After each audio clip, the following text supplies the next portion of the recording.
What up, people? It's your boy, Master Chudy, out here with another comic review. And here today we got Super Sons. Very, very good series right here.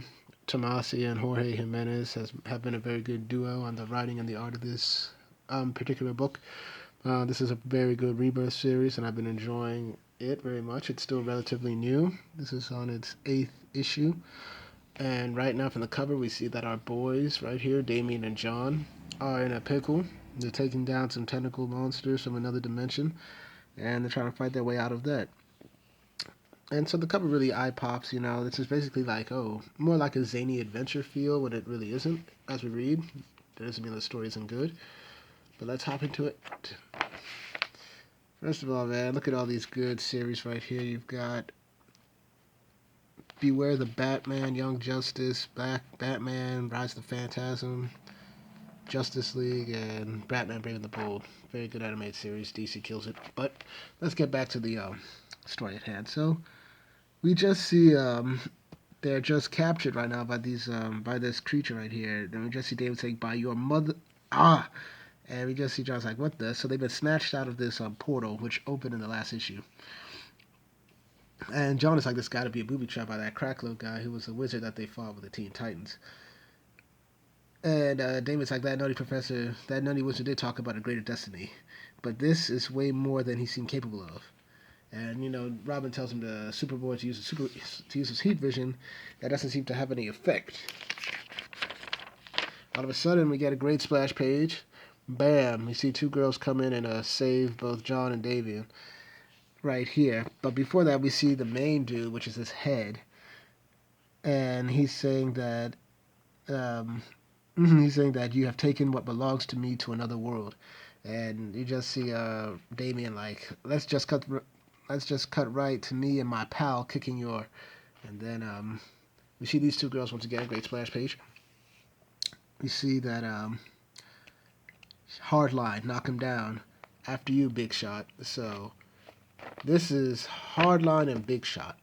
And they both save Damien and John right here. She's packing big heat right there.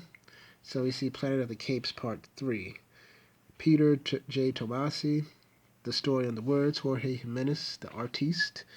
Alejandro Sanchez on the colors. ALW's Dave as the letterer. Jimenez and Sanchez did the cover. And Dustin Wynn did a variant cover, which, you know, looks like, you know, they look embossed. I suggest you take it out. Then we got our editors, Paul Kaminsky and Eddie Berganza. So, you know, this is pretty dang good. They're on their roll right here. We got a good team. So they drop him, and we see John's like, "Who the H are they?" And David's like, "I have no idea."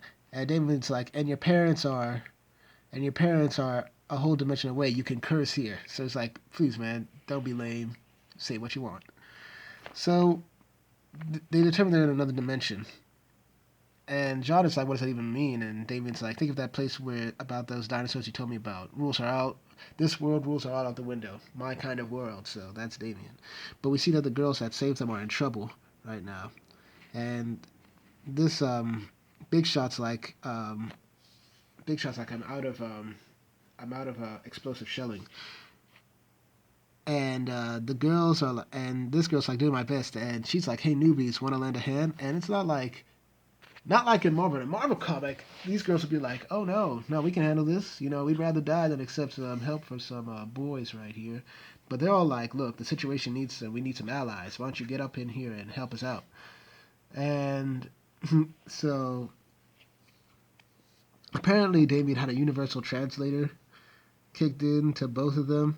So he's like, "Good thing the universal translator I jacked from the league is working. She wants to know if we could do anything." It's like, cool, I guess. And then Damien's like, help is on the way, girls. And we just see these two boys right here looking heroic. And you see this leg thing right here?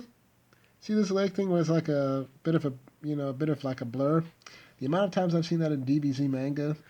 So we get to see where these guys really get their inspiration from. But it's cool. This is a great shot right here. They're on the way to do what they do best.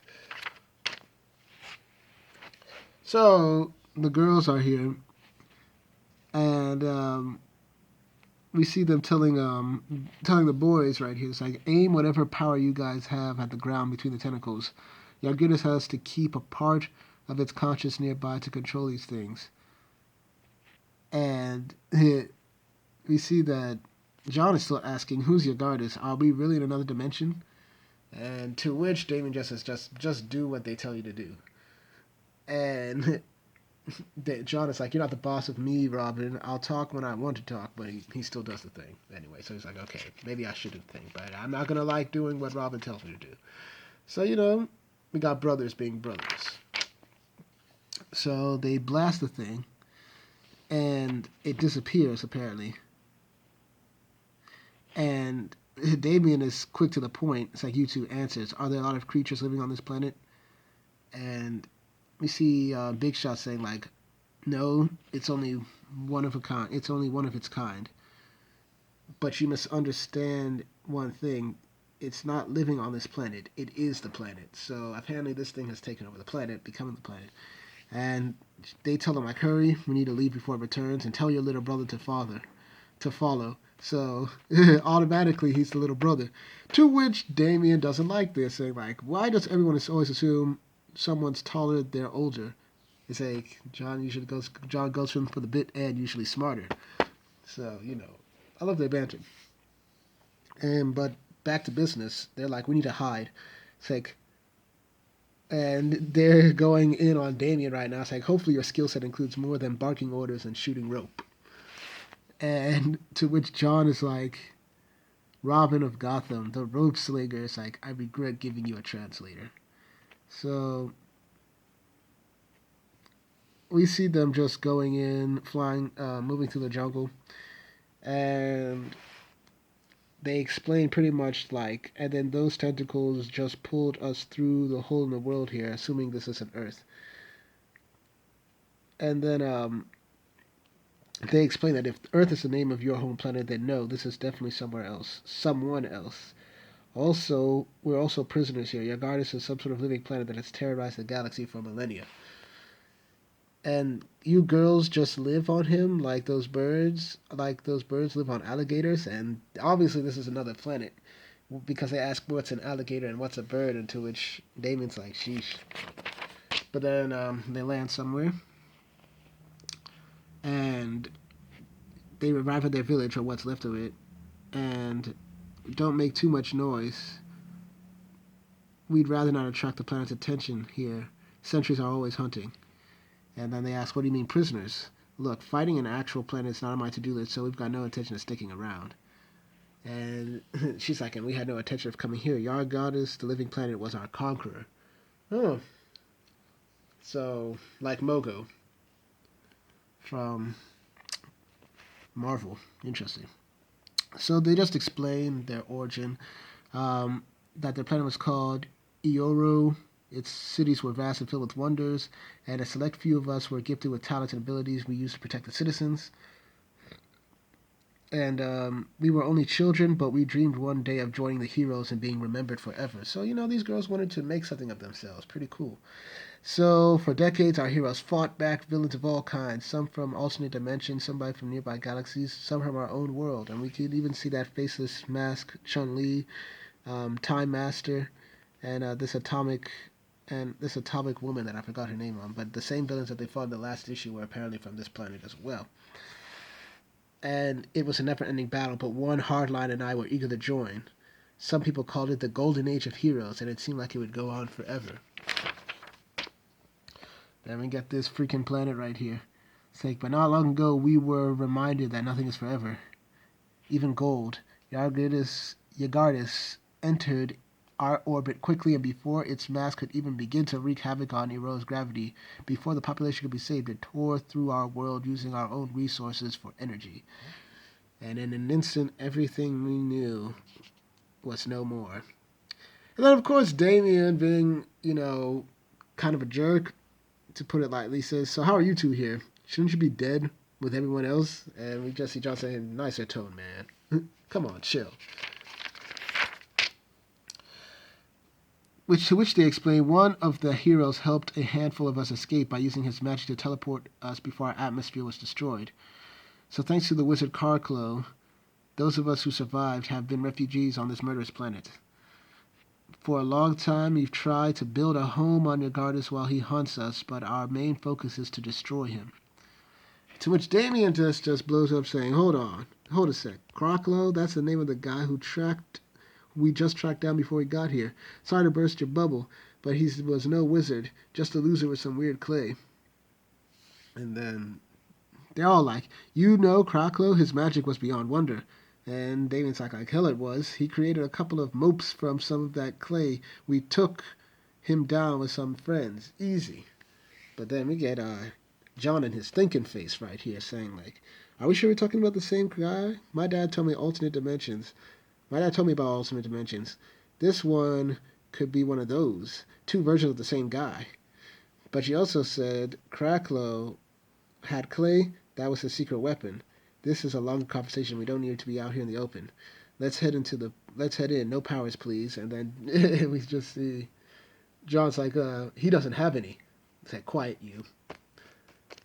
Their banter, like, I don't know. It could even rival between Superman and Batman. Probably does. Probably might be even better. But we just see them trekking. To which Damian replies something like, priority one is to get back home. To which John agrees. But there's only one priority. But John, like his father, wants to help these people. Damian's like, no, there's only one priority. We gotta leave. And he steps on something, and Damian's like, there's credits everywhere. And, it's like, look, getting home means we find out more about Crackler, who's obviously able to open a door to our world. But then John wants to say no, and helping these people fight back against this crazy planet is exactly how we're going to get more info. They saved us after all. We'll help, but we have to be realistic about who we can. And then we see that the hunter's here. And then we see Chun Lo, the faceless hunter. And it's like, and then the thing is coming, and the boy that's being attacked is like, help, he's going to kill us all. And John rushes into battle. Damon's telling him to wait. And then, of course, John gets powed back. And that's when we see Damien saying, brute power aside, I saw what you and your buddies are really made of. Clay, of course. So he wraps him around. And then, yeah, that's what I thought. Superboy, give him some of that big bad wolf action. It's like, you got it. Just gives him some of that super breath right there. Bam. To which he gets, clayed up nice and easy. It's like, the hunters are made from the master clay. We thought it was all gone. How did you do that? I blew really hard. It's kind of an inherited thing. It's like, to which Damien asks, this clay you mentioned is Cracklow's best weapon. And of course she destroys it. He could control it, shape it, and it carried some mystic energy. Our home planet had a ton of it, but it's mostly gone except for what Cracklow had. And Damon's like, I got a theory. But first, let's get out of here. And then we see the kid right here, who he saved. And Jonathan gives his best Naruto impression and gives him that thumbs up. So, dang. Then we get to the secret base of evil, Yagarda's planet core. And he's telling them that they need to feed, create. And somebody's talking about how he had the nourishment, and he just keeps repeating the same lines. So, later in the night, you see Damian coming back in from some reconnaissance. And, John asks, we're going to go home, right? It's like, without a doubt. It's like, good, because this place feels weird. And Damian's like, it's the air. It's thicker, pungent. But at least the sun is yellow for your sake. So he obviously cares about his pseudo little brother. It's like, I've been to the moon and lots of other weird places with my dad. It's like, you? Apocalypse, long story. And John asks what it was like, and he said it was hell, and pray you never see it. I've come to the conclusion we stay closer to this ramshackle city.